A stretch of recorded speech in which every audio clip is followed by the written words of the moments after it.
Der Rosenkavalier, Op. 59, is a comic opera in 3 acts by Richard Strauss to an original German libretto by Hugo von Hofmannsthal.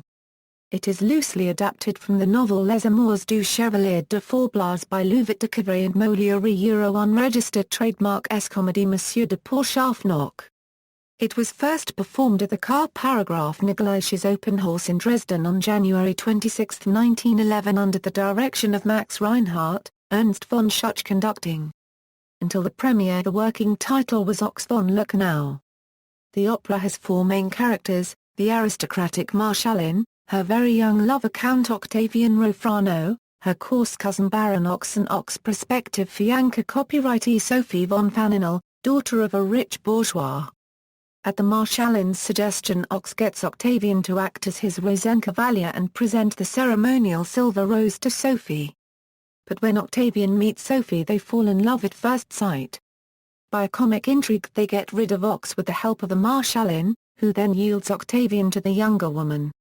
Although a comic opera, Der Rosenkavalier also operates at a deeper level. Conscious of the difference in age between herself and Octavian, the Marschallin muses in bittersweet fashion over the passing of time, growing old and men's inconstancy. There are many recordings of the opera and it is regularly performed. Performance history Premiere Der Rosenkavalier premiered in 1911 in Dresden under the baton of Ernst von Schuch, who had previously conducted the premieres of Strauss's Feuersnot, Salome and Electra. Georg Toller was originally supposed to produce the production, but he backed out and was replaced by Max Reinhardt. The event was a pinnacle in the career of soprano Margarethe Siems who portrayed the Marschallin. Minnie Nast played Sophie, and Eva von der Rosen was Octavian. The reaction to the 1911 premiere was nothing short of triumphant. The opera was a complete success with the public and was a great financial boon for the house. It is reported that at the time of the premiere, tickets were sold out almost immediately. The response from music critics was overall very positive, although some responded negatively to Strauss's use of waltzes, a music form out of fashion at that present moment. Despite this, the opera became one of the composer's most popular works during his lifetime and the opera remains a part of the standard repertoire today. International success Der Rosenkavalier quickly became an important part of the international opera repertoire. Less than 2 months after its premiere, the work was performed for the first time in Italy at La Scala on March 1, 1911 using an Italian translation. The cast, led by conductor Tullio Serafin, included Lucrezia Borri in the breeches role of Octavian, Ines Maria Ferraris as Sophie, and Pavel Ludikar as Baron Ochs. The opera's Austrian premiere was given by the Vienna State Opera on the following April 8 under the baton of Schuch with Marie Gottlieb Skoda as Octavian, and Richard Mayer as Baron Ochs. The work reached a Teatro Costanzi in Rome 7 months later on November 14 with Egisto Tango conducting Heraclea Darkler copyrightee as the Marschallin and Conchita Supervielle as Octavian. The United Kingdom premiere of Der Rosenkavalier occurred at the Royal Opera House in London on January 29, 1913. Thomas Beecham conducted the performance and the cast included Margarethe Siems as the Marschallin. The United States premiere took place at the Metropolitan Opera on the following December 9 in a production conducted by Alfred Hertz. The cast included Frieda Hempel as the Marschallin, Margarethe Antober as Octavian, and Anna Case as Sophie. A number of Italian theatres produced the work for the first time in the 1920s, including the Teatro Lirico Giuseppe Verdi, Teatro Regio di Torino, Teatro di San Carlo, and the Teatro Carlo Felice. Der Rosenkavalier reached Monaco on March 21, 1926 when it was performed by the Opera copyright Radio Monte Carlo at the Salle Garnier in a French translation. The performance starred Gabrielle Ritter-Ciampi as the Marschallin and Vanni Maru as Faninal. 1926 also saw the premiere of a film of the opera. The French premiere of the opera itself came in 1927 at the Palais Garnier in Paris on February 11, 1927 with conductor Philippe Gorbet. The cast included Germaine Lubin as Octavian. Brussels heard the work for the first time at La Monnaie on December 15, 1927 with Clara Claire Butt as Sophie. the Salzburg Festival mounted Der Rosenkavalier for the first time on August 12, 1929 in a production conducted by Clemens Krauss. The cast included Lotte Lehmann as the Marschallin and Marta Fuchs as Annina. Other first productions at notable houses, opera festivals, and music ensembles include Teatro Massimo, Philadelphia Orchestra, San Francisco Opera, Philadelphia Opera Company, Magia Musicale Fiorentino, La Fenice, Festival dei Due Mondi, Teatro Comunale di Bologna, Lyric Opera of Chicago, and the New York City Opera among many others. It was first presented in Australia as a radio broadcast on January 7, 1936, featuring Florence Austral. However, the first Australian stage production was not until 1972, by the Australian Opera in Melbourne, conducted by Sir Edward Downes. Recent performance history Der Rosenkavalier remains a part of the standard opera repertoire to this day. According to Operabus, a total of 316 performances of 58 productions in 44 cities have been given since January 2013 or are planned to be given in the next year or two. The tour de force soprano role of the Marschallin has in recent decades been a star vehicle for a number of notable singers, including Dame Gwyneth Jones, Dame Felicity Lott, Dame Kiri Te Kanawa, and Rena Copyright E. Fleming.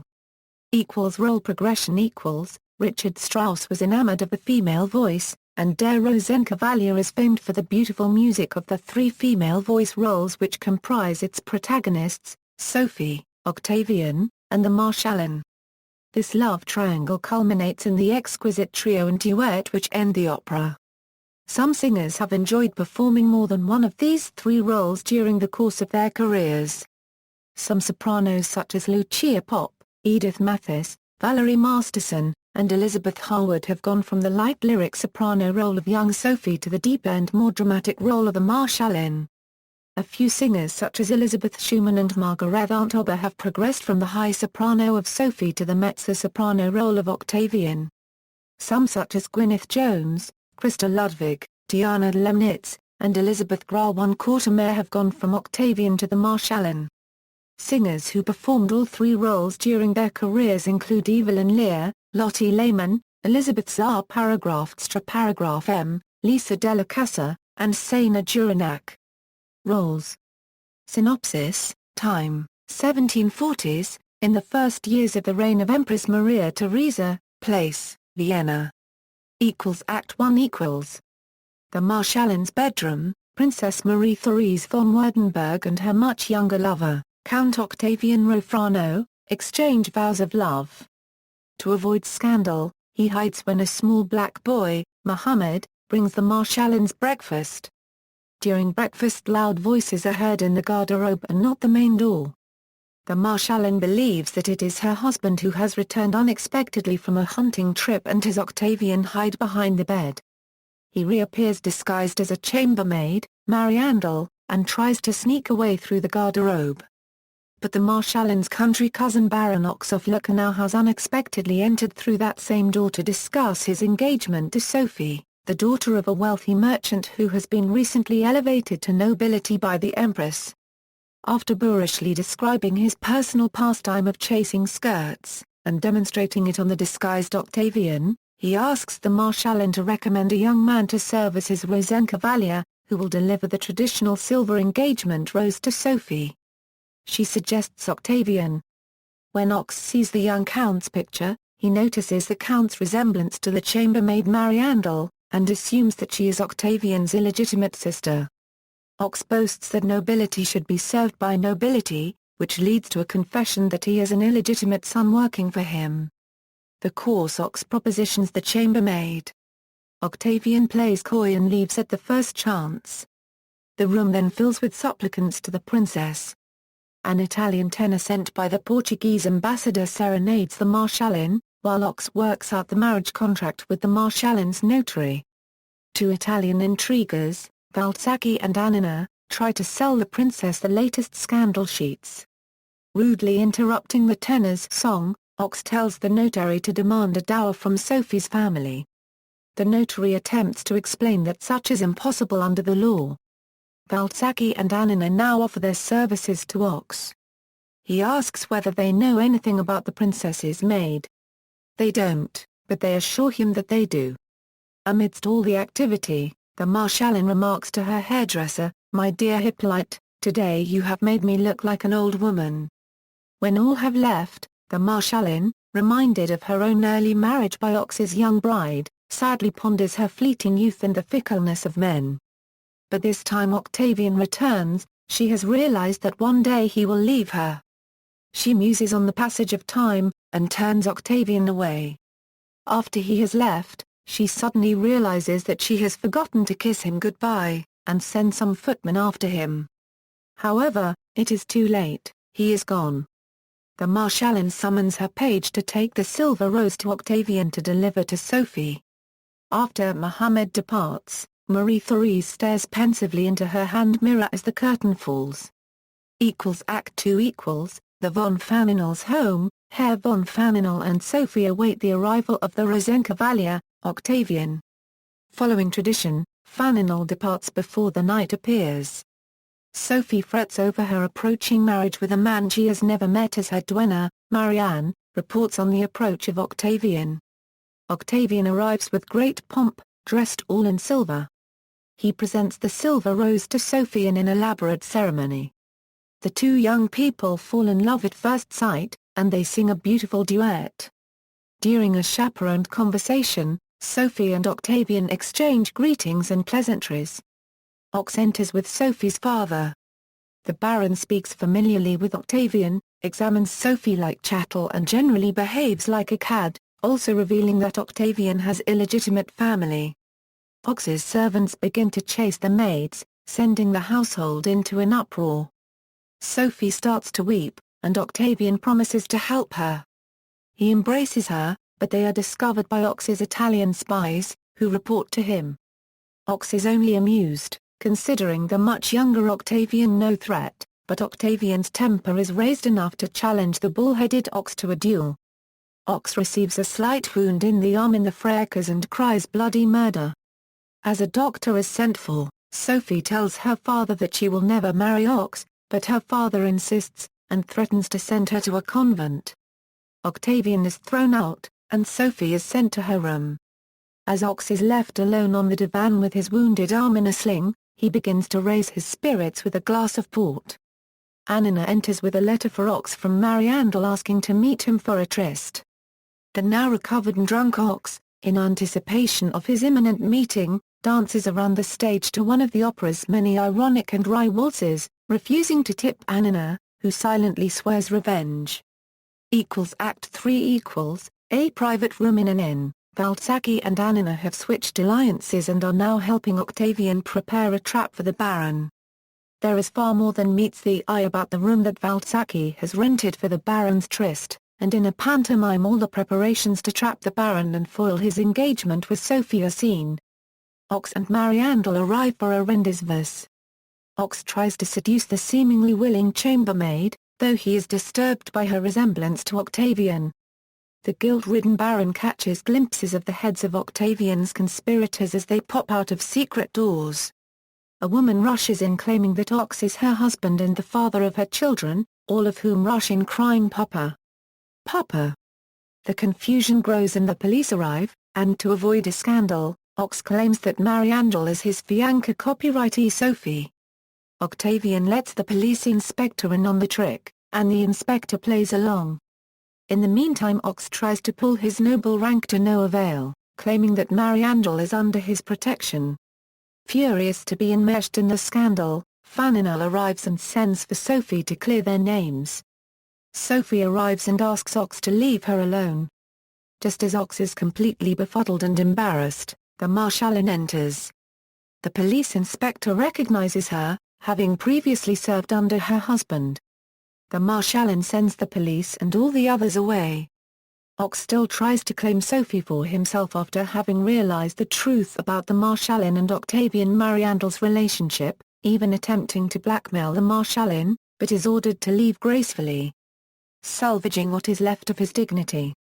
Ochs finally leaves, pursued by various bill collectors. The Marschallin, Sophie, and Octavian are left alone. the Marschallin recognizes that the day she so feared has come, as Octavian hesitates between the two women. In the emotional climax of the opera, the Marschallin gracefully releases Octavian, encouraging him to follow his heart and love Sophie. She then withdraws elegantly to the next room to talk with Faninal. As soon as she is gone, Sophie and Octavian run to each other's arms. Faninal and the Marschallin return to find the lovers locked in an embrace. After a few bittersweet glances to her lost lover, the Marschallin departs with Faninal. Sophie and Octavian follow after another brief but ecstatic love duet, and the opera ends with little Mohammed running in to retrieve Sophie's dropped handkerchief, and racing out again after the departing nobility. Instrumentation: Strauss's score is written for the following: woodwind 3 flutes, 2 oboes, English horn, 3 clarinets, basset horn, 3 bassoons, brass, 4 French horns, 3 trumpets, 3 trombones, bass tuba, percussion, timpani, bass drum and cymbals, triangle, tambourine, glockenspiel, ratchet, tenor drum, snare drum, jingle bells, castanets, celesta, 2 harps, strings, 16 violins I, 16 violins II, 12 violas, 10 cellos, 8 double basses, offstage, 2 flutes, oboe, 3 clarinets, 2 bassoons, 2 French horns, trumpet, drum, harmonium, piano, strings. Rosenkavalier Suite. In 1945 Strauss allowed an orchestral Rosenkavalier Suite to be published, but he was apparently not involved in arranging or composing it. It is likely that conductor Artur Odziewski arranged it, as he had conducted the suite's first performance, which was in October 1944 by the New York Philharmonic. The suite begins with the opera's orchestral prelude, depicting the night of passion between the Marschallin and Octavian. Next comes the appearance of Octavian as the Rosenkavalier, which is depicted in tender music. The sight of him looking so young makes the Marschallin realize that he will soon leave her for a younger woman. There follows the duet between Octavian and Sophie in which their love for each other becomes ever more obvious, but this is abruptly interrupted by the discordant music associated with the clumsy arrival of Ochs. Next the violins tentatively introduce the first waltz, which is followed by another given out by the solo violin, before the whole orchestra settles into waltz mode. A general pause and a violin solo leads into the nostalgic music where the Marschallin sadly realizes she has lost Octavian. Then comes its ecstatic climax. The work closes with a singularly robust waltz, depicting Ochs at his most pompous, and a boisterous coda newly composed for the suite. The suite was transcribed for organ by Peter Richard Conti, and premiered on the Winnemucca organ at Mazes in Philadelphia in 2010. In 2014 it was arranged for chamber ensemble by Jules Gale, who conducted its premiere that year in Berlin with Ensemble Mini. Language: Hofmannsthal's libretto is a combination of different forms of the German language. Members of the nobility speak in very refined language, often archaic and very courteous. In more intimate circles they use a more familiar style of speech. For instance, the conversations between Octavian and the Marschallin in the first act use the familiar you, but switch back and forth between more formal speech and the familiar du, as well as the intermediate Some productions of the opera include a glossary in the program to help clarify the contextual meaning of the language used, which is mostly lost in translation. Baron Ochs makes clumsy, mannered attempts at using refined or flamboyant language, making use of non-German words and phrases such as corpo di bacco, some of which he mispronounces. The language used by Octavian when impersonating Mariandel, and by other non-noble characters, is an Austrian dialect, whose connotations are difficult for non-native speakers to grasp. The German used by the Italians, Valzacchi and Annina, is also very broken and marked by Italian accentuations. In English translations of the opera, these dialects have been accounted for with varying degrees of rigor. The Chandos highlights version, for example, uses only standard British English. Greiner's Ramble. Percy Greiner wrote an elaborate and complex piano transcription of a theme from this opera. The Ramble on the Last Love Duet in Der Rosenkavalier is one of Greiner's more complex piano transcriptions, with many sumptuous ornamentations and harmonic twists and turns. Recordings. References, notes. Sources: Jefferson, Alan. Richard Strauss, Der Rosenkavalier. Cambridge, Cambridge Opera Handbooks. ISBN 0-521-27811-2. Kennedy, Michael. Richard Strauss, Man, Musician, Enigma. Cambridge, Cambridge University Press. ISBN 9780521581738. Kennedy, Michael. Richard Strauss, pages 886-905, in the New Penguin Opera Guide, edited by Amanda Holden. New York and London, Penguin Books. ISBN 0-14-029312-4. Murray, David. Rosenkavalier, Der, Volume 4, pages 43-47, in the New Grove Dictionary of Opera, edited by Stanley Sadie. London, Macmillan. ISBN 0-333-73432-7. Strauss, Richard. Der Rosenkavalier, Comedy for Music in 3 Acts by Hugo von Hofmannsthal, English version by Alfred Kalisch, vocal score in English and German. London, Boosey and Hawkes. OCLC 42239315. See also file number 117568 at IMSLP. Other sources: Boyden, Matthew, Richard Strauss, Boston, Northeastern University, 1999. ISBN 1-55553-418-X, Del Mar, Norman, Richard Strauss, A Critical Commentary on His Life and Works, Cornell University Press, 2000. ISBN 978-0-8014-9318-8. ISBN 0801493188. External links: Der Rosenkavalier, Scores at the International Music Score Library Project, recording of Der Jetta hin by Lotte Lehmann in MP3 format, piano vocal score of Der Rosenkavalier from the Indiana University School of Music, German libretto of Der Rosenkavalier from Opera Guide ch. Synopsis of Der Rosenkavalier, Marschallin at the Internet Movie Database, Octavian at the Internet Movie Database.